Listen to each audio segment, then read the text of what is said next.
Marcus stood in the rain, cardboard box in his arms, staring at the building where he'd worked for 7 years. Just like that, it was over. What he didn't know was that his CEO was watching from the window above, about to make a decision that would change both their lives forever.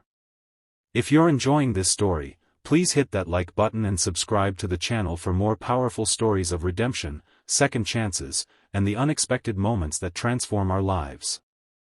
The rain fell harder as Marcus trudged toward the bus stop.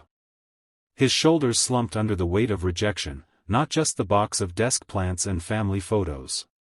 7 years of dedication ended with a 15-minute meeting and a corporate-approved speech about restructuring. The irony wasn't lost on him, he'd just made the biggest sale of his career last week. Behind him, a sleek black Tesla pulled alongside the curb, moving slowly, matching his pace. Marcus didn't notice at first, lost in thoughts of how he'd tell his wife, how they'd manage the mortgage with their second child on the way. The car window hummed down. Marcus.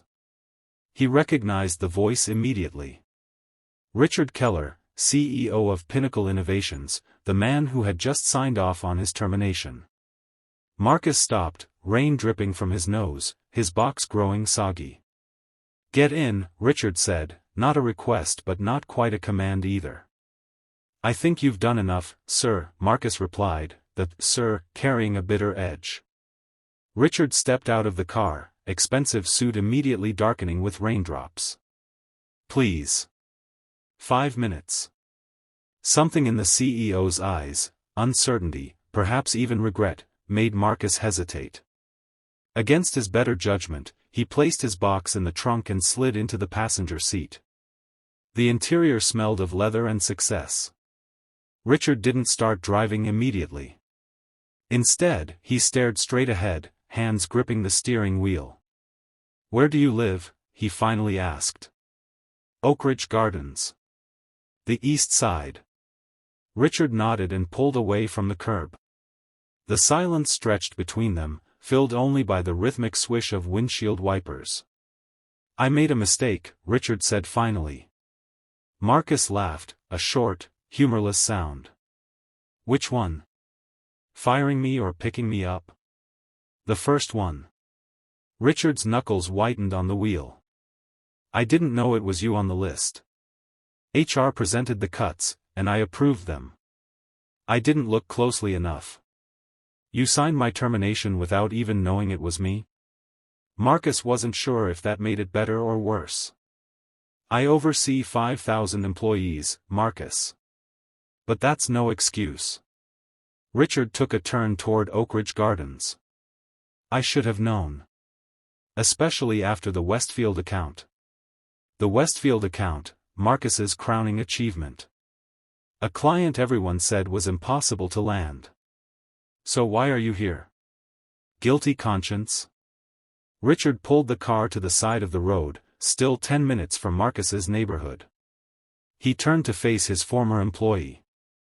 "I'm here because I realized something when I saw you walking out.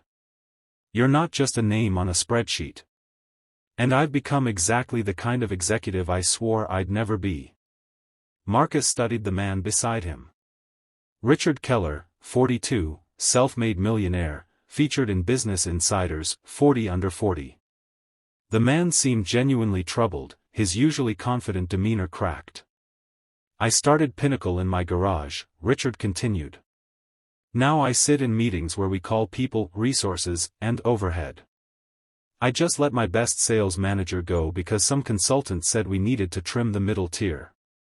"And now what?" Marcus asked. "You want forgiveness? You want me to say it's okay?" Richard shook his head. "No.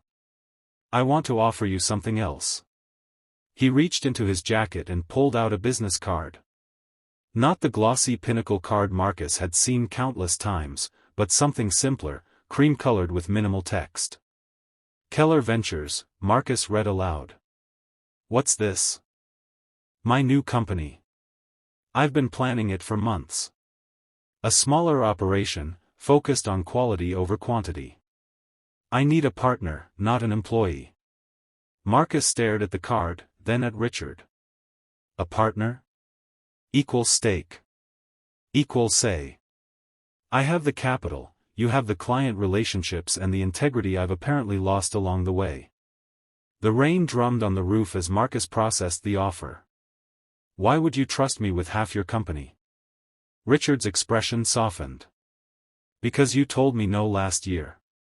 Marcus remembered. Richard had asked him to fudge some numbers on a presentation, make a potential client's ROI look better than projections supported. Marcus had refused, respectfully but firmly. I need someone who'll tell me when I'm wrong, Richard said.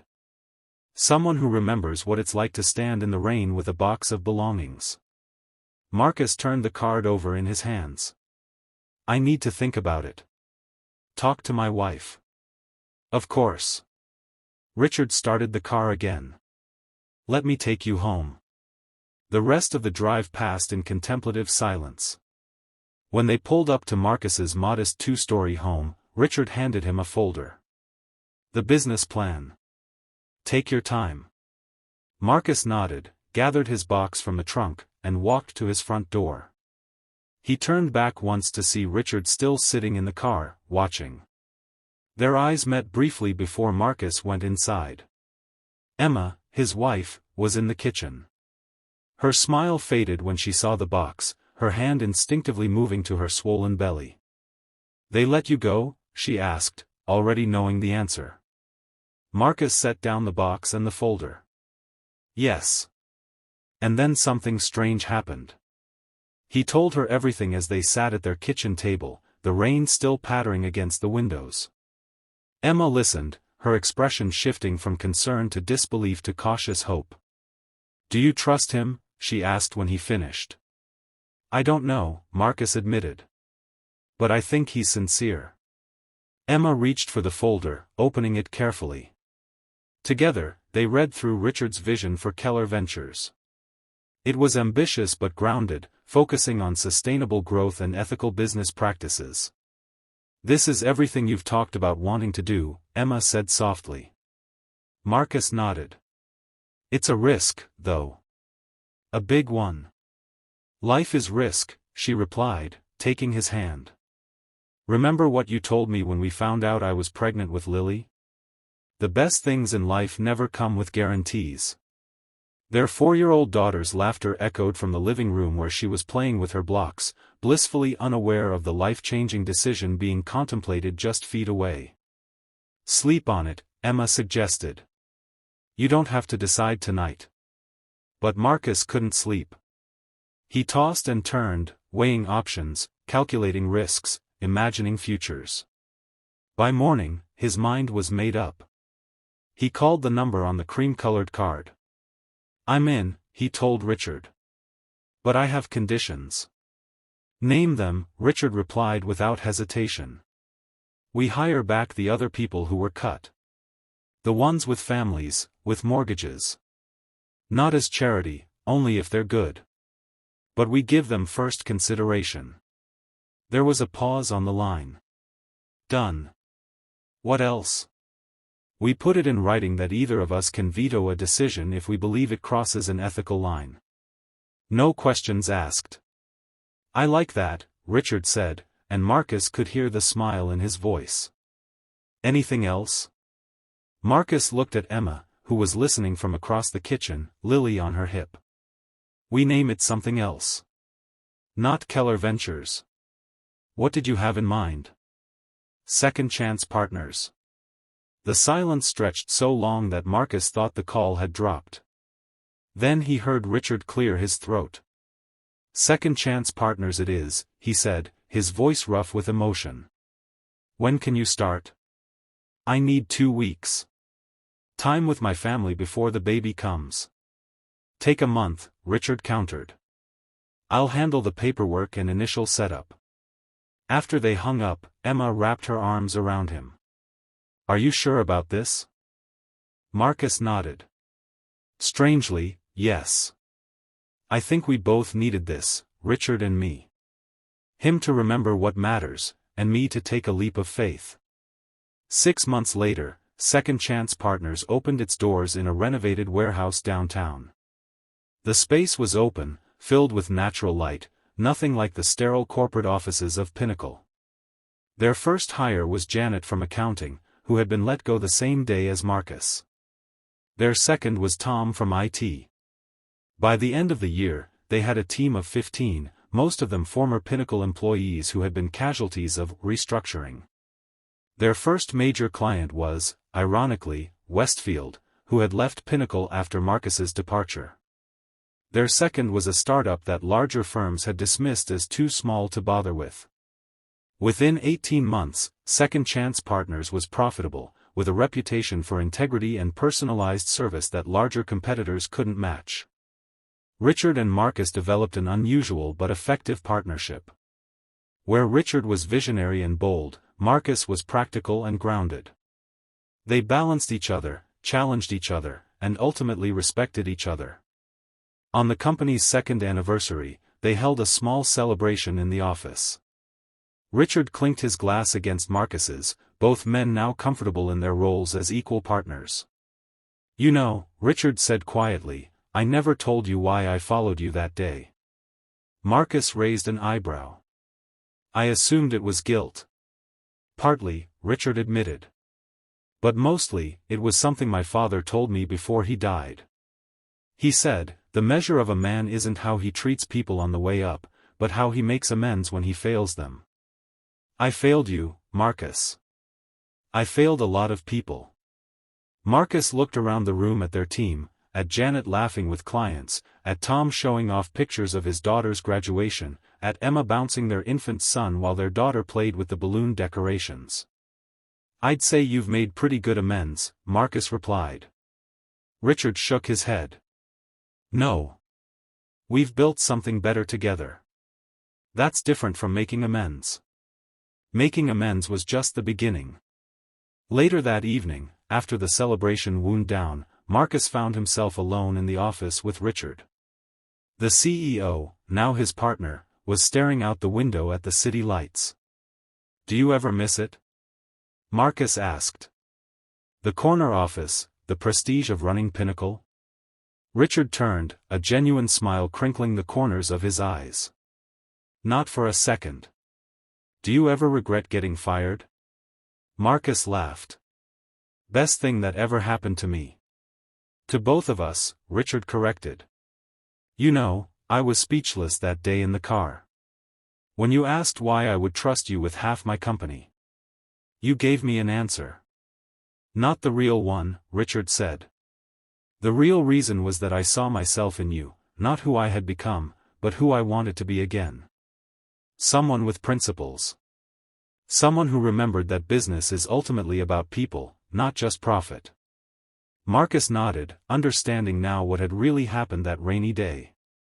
It wasn't just about a CEO firing an employee and then having regrets.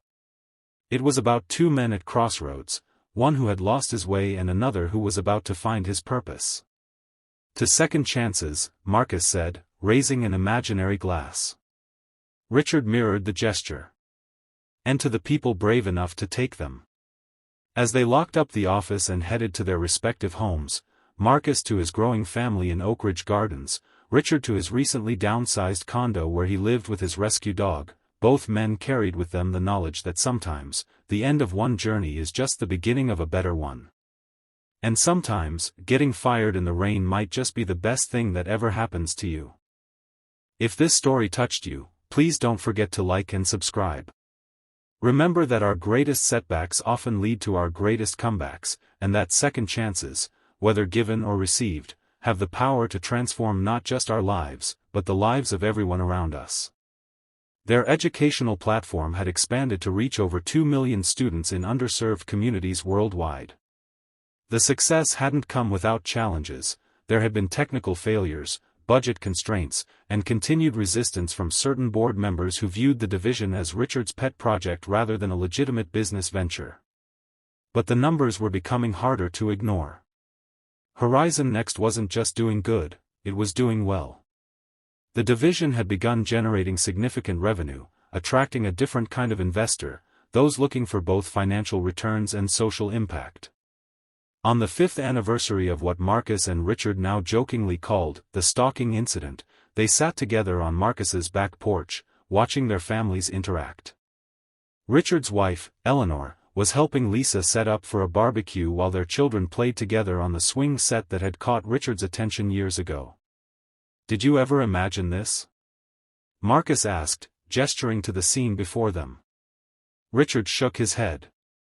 "Not in a million years. I was so caught up in the corporate game, quarterly reports, stock prices, appeasing shareholders. I thought that was success." "And now?" Marcus prompted. Richard smiled, watching his son teach Marcus's daughter how to throw a frisbee. "Now I know better."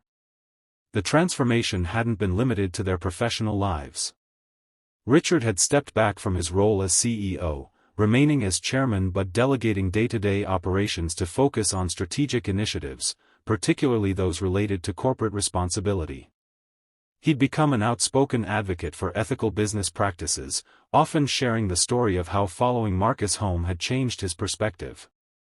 Marcus, meanwhile, had grown into his leadership role with confidence.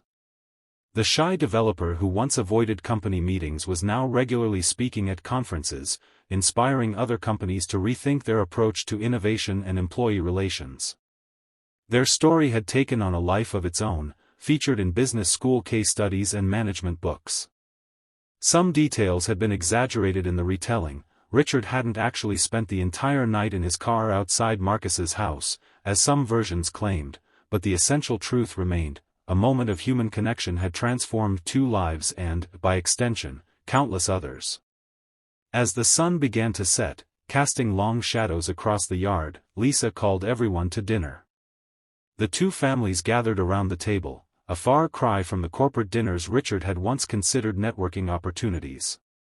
Here, there were no agendas, no strategic alliances to forge, just genuine conversation and laughter. "I have an announcement," Marcus said once everyone was seated. "Horizon Next has been approached about expanding our educational platform into refugee camps. It's a massive undertaking, but I think we're ready." "That's incredible," Richard replied. "What resources do you need?" "Actually," Marcus said, "I was hoping for more than resources. I want you to lead this initiative with me. Equal partners." Richard was surprised. "Are you sure? This is your division, your vision." "It started that way," Marcus acknowledged. "But it's grown beyond me. And honestly, your experience with international operations would be invaluable." Eleanor, who had been quietly listening, spoke up. "He's been restless lately. Too much time on his hands. Please say yes before he decides to renovate the house again." Everyone laughed, and Richard pretended to be offended. The kitchen renovation was a success. "The contractors might disagree," Eleanor teased. As the conversation flowed around him, Richard found himself reflecting on the strange path that had led him here. If someone had told him 6 years ago that he would be sitting in a modest suburban backyard, planning a humanitarian project with a man he had once fired, he would have dismissed it as absurd. Yet here he was, and he couldn't imagine being anywhere else. Later that evening, as the 2 families said their goodbyes, Marcus pulled Richard aside. "I never asked you something," he said. "Why did you really follow me that day? You could have just gone home, forgotten all about me." Richard considered the question carefully. "I've asked myself that many times. I think I saw something in your face as you stood in the rain. Something that reminded me of myself when I was younger, before I became so focused on climbing the corporate ladder." He paused, searching for the right words. "I followed you because, for the first time in years, I couldn't just turn away and pretend not to see the consequences of my decisions. And I'm grateful every day that I didn't." Marcus nodded, understanding. Sometimes the best decisions are the ones we can't fully explain.